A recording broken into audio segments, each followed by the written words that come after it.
Welcome to my channel Vikas LJ blog को स्वागत। आज गोटे नुआ एपिसोड लेकिन जहाँकि कृष्ण जन्मभूमि वृंदास तले कृष्ण से जन्म नहीं बाल्यलीला रचि से बहुत रहस्यमय जगह अच्छी जहाँकि पुराण में आपड़ सब देखि आ से दिन आज मुझे लाइव सब देखी गोटे गोटे जगह सब कौटी कौन हो ना सब विषय आपको ठीक से इनफर्मेसन देवी। आटा भी कार्तिक मास चलती पुण्यर मास धर्म मास यही मसरे मोर भी सौभाग्य जे मुझे वृंदावन मथुरा को जापारि देखा चल कई भी वीडियो स्किप करेंगे बहुत किसी भल भल जिनस अच्छे जोटा कि भी देखी नथिबे आपको से जिन आज देखी आसिक ठिया जाइए रोड रे गाड़ी आसिक पहुँची जाता बाकी मत भुवनेश्वर जबार था भुवनेश्वर ट्रेन मोर दिल्ली पे तो भुवनेश्वर जावाई रेडी हो बाकी किसी बाट गला आप देखे किसी बाटर दृश्य सकाल सकाल पलि ट्रेन 3टा से मोर किसी काम था भुवनेश्वर से ट्रेन भर दृश्य मोर 3rd AC B1 30 number seat थी जहाँकि ऊपर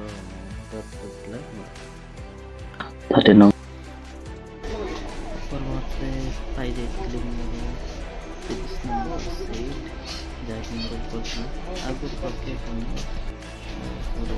चार्जर पॉइंट 3 सेट कर 3 छटा मुंडर देखिए गाड़ी चलने भल भल व्यू देखिपारे आ 4टा बोतल लिखापी सिस्टम ये बाकी किसी समय भोक लगी बाकी ट्रेन में भल खाद्य न मिलवर मुझे बाहर ऑर्डर नहीं आसिक ऑर्डर दे देते भल 200 टଙ୍କା प्राइस नहीं देखिए कौन रही भर भल टेस्ट अच्छी कौन अच्छी कौन कौन देते तो देखीद भात शाग मुझे पहुँची जाइए मथुरा स्टेशन में जहाँकि डेस्टिनेशन था दिल्ली अपलोड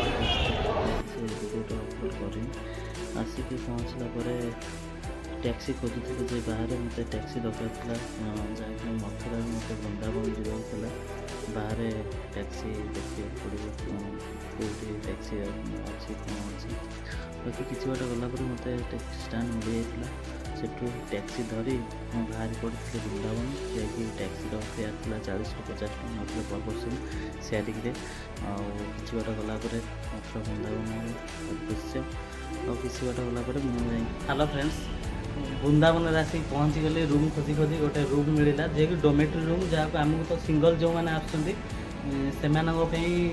गोटे रूम जे ने 1600 3000 2000 आम तो सिंगल आसुना गोटे रूम नहीं कौन करूँ से आदि जो मैंने सिंगल आसन गोटे फैसिलिटी अच्छी डोमेट्री रूम जहाँद्वारा कि कहीदे ये जमी सब गोटे लेखा बेड अच्छी ये गोटे बेड ये गोटे बेड ये सब टोटाली गोटे गोटे बेड अच्छी जहाँकि पर चार्जेस 400 ଟଙ୍କା नौ तुम्हें मुझे राति आसली बेले कि मत काली सका 11टार जावाक पड़ो आपड़ी भी काली 11टार आसता 11 मैंने 24 घंटा 400 ଟଙ୍କା ने तो आदि कौन प्रोब्लेम नहीं बाकी देखूँ बैक कैमेरा करदे एसी भी लगी बाकी सीसीटीवी कैमेरा भी लगी एपटे सब बेड पर्सनाल बेड नहीं जाए बाथरूम भी सेपटे अटाच अच्छी से भी अच्छी बाथरूम ये हैंड वाश करने मिरर सेटिंगटा भी अच्छी बाकी बहुत भल सुविधा अच्छी मत आगे ये बेडटा मुझे कर्नल बेडटा धरी मुझे बेडटा रखी आदि समस्त को गोटे ना चार्जिंग पॉइंट देते बाकी ये देखी दूसरी समस्त मुंड पाखे गोटे ना चार्जिंग पॉइंट बल्ब भी देते एसी एपटे गोटे लगी एपटे गोटे भी एसी लगी 2टा एसी लगी कौन असुविधा हबार नहीं आ निज सामान सब सीसीटीवी कैमेरा अंडर रहा ये जिनस रखिकी आराम से जापर कौन मुझे रूम रू प्रेम मंदिर पाखे पहुँची जाती से भिड़ देखी मुंड पूरा खराब बाकी जावाक तो पड़ो बैगटा भितर को आलाउ नाला कैमेरा वगैरह सब आलाउ था तो भितर जो दृश्य कौन अच्छी कौन नहीं बहुत इंटरेस्ट था बहुत किसी भितर अच्छी मेंशन है श्रीकृष्ण चलो जी सेठी फास्ट मु देखा पाई आमर जहाँ रास केमती कौन हो कालीय दहन श्रीकृष्ण जो करते सेटा पूरा दर्शा जाए केमी कौन सप्तफेणी उपरे नृत्य करी कालीय दहन करते से दृश्य पूरा भल पूरा लिखाई नेचुराली देखिए आहरी बहुत सुंदर लगे सब आर्टिफिशियल काम होते बढ़िया से काम हो देखिए माने नेचुराली फील करेंगे सतरे से किसी कि एमती तो यही टाइप फील तुमको आसो प्रेम मंदिर बाहर व्यू पूरा यही टाइप लाइटिंग होती बहुत सुंदर भाव लाइटिंग कलर चेंज हो शायद 6 या 7 कलर ये टाइप चेंज आसूची भीतर व्यू भी आपको देखेबी मंदिर चतुर्पार्श्व सब किसी ना कि होता है बाकी वाटर डांस भी होती खासियत है वाटर डांस कौन बाहर म्यूजिक नहीं ओनली फॉर श्रीकृष्ण गीत ही वाटर डांस हो भजन कि हरेकृष्ण यही टाइप सब गीत लगुच जहाँ वाटर डांस होती चतुर्पार्श्व बहुत सारा लोक भी जमा होता श्रीकृष्ण जो वन को गाई चरई जाते गोपाल थे जो साथी बंधु मैंने थे आमी गाई चराउते से दृश्य भी बहुत भाव से गाय भी एत सुंदर गाई मान को नेचुराली गाई ठिया यही टाइप रही कृष्ण बलराम सुदाम जो अलग साथी मैंने समस्त आधार दर्शा जाए अति सुंदर दृश्य देखिले मन भरीज एत सुंदर काम कर किसी भी काम हो श्रीकृष्ण सखी मान सहित रास करुले से सबूर किसी दृश्य भी ये देखा जाए प्रेम मंदिर बाहर केते अलग प्रकार दृश्य जे यहाँ हूँ तार एंट्री फेसटा मुझे बैक फेसटा देखुली एंट्री फेस आता भर जा देखा केते सुंदर काम होती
दर्शन कर सारी प्रेम मंदिर मुझे पहुँच जाइए प्रेमानंद महाराज को दर्शन करने जहाँकि परिक्रमा मार्गरे लक्षाधिक श्रद्धालु मानकर भिड़ जमी देखा मिलता राति कहीं भी शो नी कारण प्रेमानंद महाराज से परिक्रमा मार्ग 2:30 राति आसिकी भजन करेंगे से गोटे आश्रम अच्छी से आश्रम पाखे भी मुझे रूम नहीं से परिक्रमा मार्ग एत जनगहली होता है कह भी हेनी आप देखुवे बाकी बहुत श्रद्धालु मैंने झोटी कर फूल भी आंकी था जहाँकि महाराज जी से बाटे निज पादरे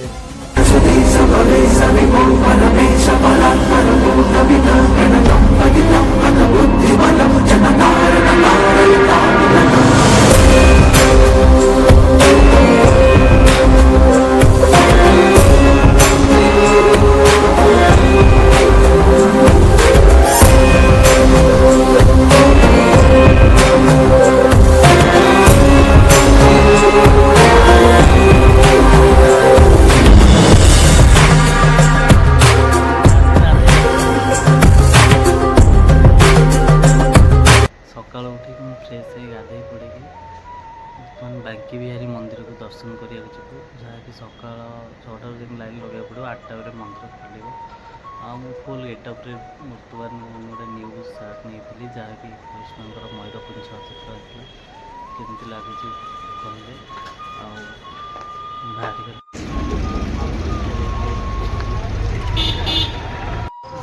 ये कहीं भी शोना समस्त ठाकुर नाम रोज राधा राधे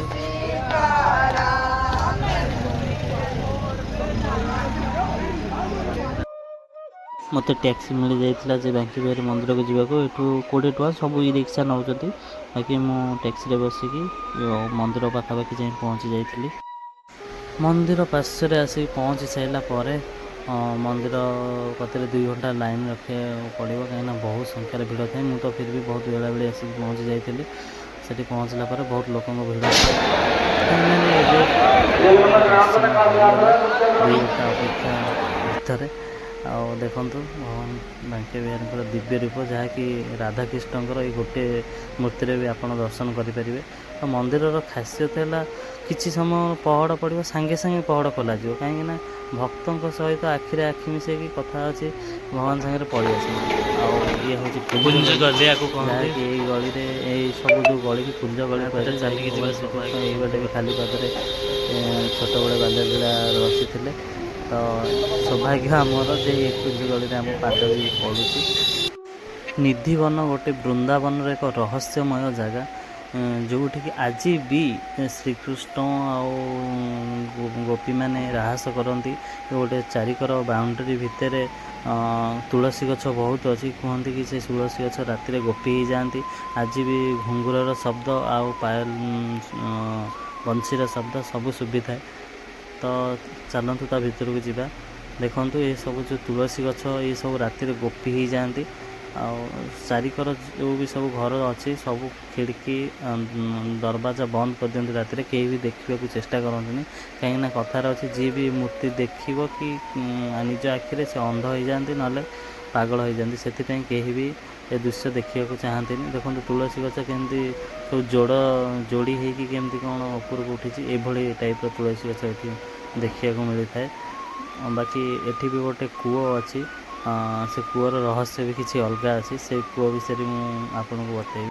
ଯେତେବେଳେ ରାହାସ ଚାଲିଥିଲା ସେତେବେଳେ ଲଳିତା ସଖୀକି ଶୋଷ ଲାଗିଥିଲା, ସେତେବେଳେ ଶ୍ରୀକୃଷ୍ଣ ନିଜ ବଂଶୀ ଦ୍ୱାରା ଏ କୂଅକୁ ନିର୍ମାଣ କରିଥିଲେ। ତ ସେଦିନଠାରୁ ଏ କୂଅ ବି ଆଜି ପର୍ଯ୍ୟନ୍ତ ଅଛି, ବହୁତ ଭିତରକୁ ଅଛି। ବାଉଣ୍ଡରୀ ଚାରିକର ବୁଲୁଛି, କାହିଁକିନା ମାଙ୍କଡ଼ ସେକାଶେ ହଇରାଣ ନ ହେବେ ବୋଲି କେଉଁ ଦର୍ଶକ, ସେଥିପାଇଁ ଏ ବାଉଣ୍ଡରୀଟା ବୁଲୁଛି। ପ୍ରଭୁ ହରିଦାସଙ୍କର ସମାଧି, ଯେଉଁଠିକି ଏଠି ତପସ୍ୟା କରିକି ବାଙ୍କି ବିହାରୀ ମୂର୍ତ୍ତିକୁ ନିର୍ମାଣ କରିଥିଲେ, ଆଜି ଯେଉଁଠି ପୂଜା ହେଉଛନ୍ତି। ବାକି ଇଏ ହେଉଛି ବୃନ୍ଦାବନର ଯେଉଁ ରହସ୍ୟମୟ ରଙ୍ଗମହଲ, ଏଠି ଭିଡ଼ିଓ କରିବା ମନା, ତା ବିଷୟରେ ମୁଁ କିଛି କହିଦେଉଛି।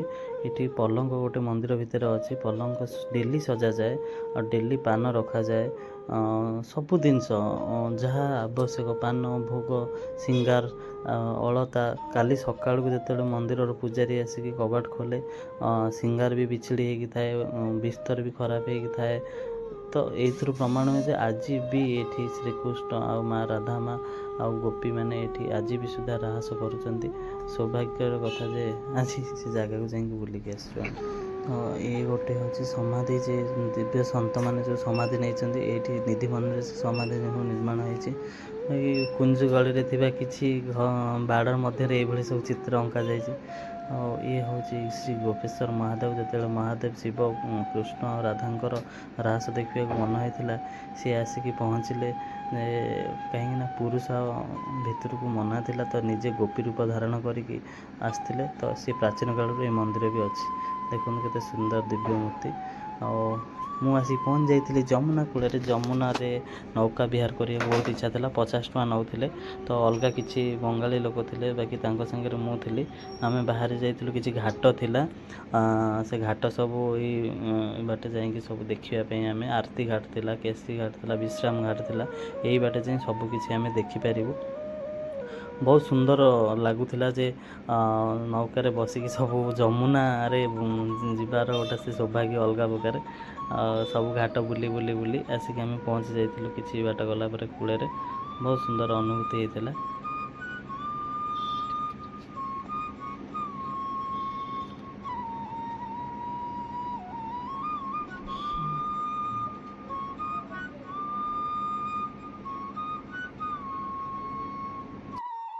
ସେଠୁ ବୁଲି ମୁଁ ଆସିକି ପହଞ୍ଚି ଯାଇଥିଲି ଇସ୍କନ ଟେମ୍ପୁଲରେ, ଯେଉଁ କୃଷ୍ଣ ବଳରାମଙ୍କ ମନ୍ଦିର। ଏଠି ଫରେନର୍ ମାନଙ୍କର ବହୁତ ଭିଡ଼ ଦେଖିବାକୁ ମିଳିଥାଏ, ଯାହାକି ଆମ ଇଣ୍ଡିଆର ଯେଉଁ ଟ୍ରାଡ଼ିସନ୍ ଅଛି ଶାଢ଼ୀ ପିନ୍ଧିଥାନ୍ତି ଫରେନର୍ ମାନେ, ଆଉ ଧୋତି କୁର୍ତ୍ତା ପିନ୍ଧିକି ପୁଅ ପିଲାମାନେ ରହିଥାନ୍ତି। ଆଉ ଭଜନ କୀର୍ତ୍ତନ ବି ବହୁତ ଛୋଟ ଛୋଟ ଫରେନର୍ ମାନେ ଏଠି ବସିକି କରନ୍ତି। ଆଉ ନାଚ ଗୀତରେ ପୁରା ଭରପୁର ଏ ମହଲଟା ଏଠି ହେଇଯାଏ। ଆଉ ଶ୍ରୀକୃଷ୍ଣ ରାଧାଙ୍କର ଇସ୍କନ ଟେମ୍ପଲ୍ ବହୁତ ଫେମସ୍ ମନ୍ଦିର ଏଠି। ତା ଭିତରକୁ ମୋବାଇଲ ମନା ଲେଖା ହେଇଛି, ଫିର୍ ବି ବହୁତ ଲୋକ ସୁଟିଂ କରୁଥିବାରୁ ମୁଁ ବି କିଛି ଭିଡ଼ିଓ ସେଠି ସୁଟିଂ କରିଛି। ସେଟା ମୁଁ ଭିତରକୁ ଦେଖେଇଦେବି। କୀର୍ତ୍ତନ ହେଉଥାଏ ଭିତରେ, ସବୁ ଫରେନର୍ ମାନେ ସବୁ ବସିକି ସେଠି କୀର୍ତ୍ତନ କରୁଥାନ୍ତି। ଆଉ ତାଙ୍କ ଭିତରେ ଆମ ମାନେ ଇଣ୍ଡିଆର ବି ଲୋକ ବହୁତ କିଛି ବସିକି ସେମାନଙ୍କୁ ସବୁ କୋଅପରେଟ୍ କରୁଥାନ୍ତି।